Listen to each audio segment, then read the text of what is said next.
Haya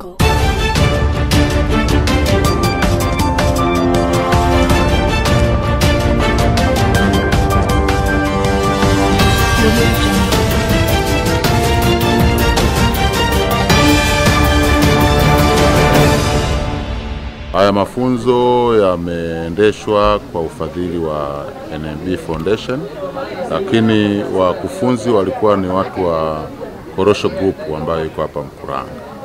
Haya mafunzo yameshirikisha wahitimu wapatao 54 ambao wakitoka hapa wataenda kuwa walimu wa wanafunzi wengine, yani TOT, utaratibu wa TOT ambao umetumika. Hao waliofundishwa wataenda kuwafundisha watu wengine.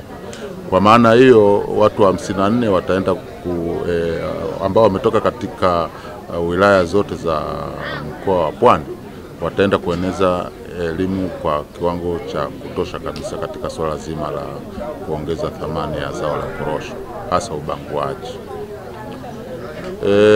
Wizara ya Kilimo kupitia Bodi ya Korosho Tanzania imejiwekea malengo ya kufikia mwaka 2030 kuzalisha korosho takribani tani milioni 1.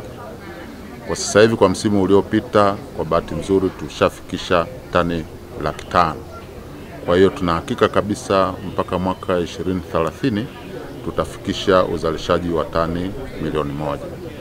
Na lengo ni kubangua korosho zote ambazo zinazalishwa hapa nchini.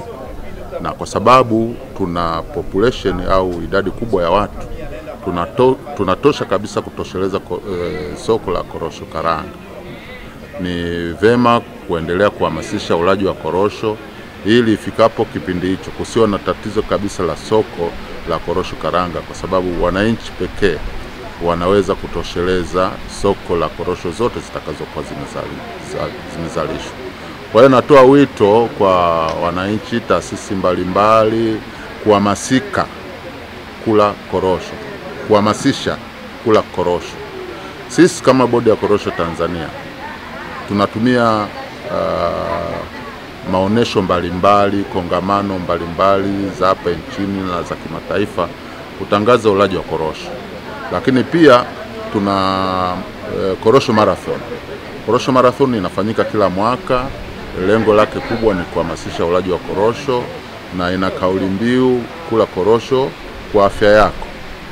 Vile vile tuna siku maalum katika kipindi cha maonesho ya 8/8 ya kula korosho. Ni tarehe 6 mwezi wa 8 kila mwaka. Tuna siku maalumu ambayo tunakula korosho na tunahamasisha kula korosho. Kwa hiyo tukiweza kutumia soko hili la ndani, tunaweza kabisa kupata walaji ambao watatosheleza mahitaji ya ubanguaji.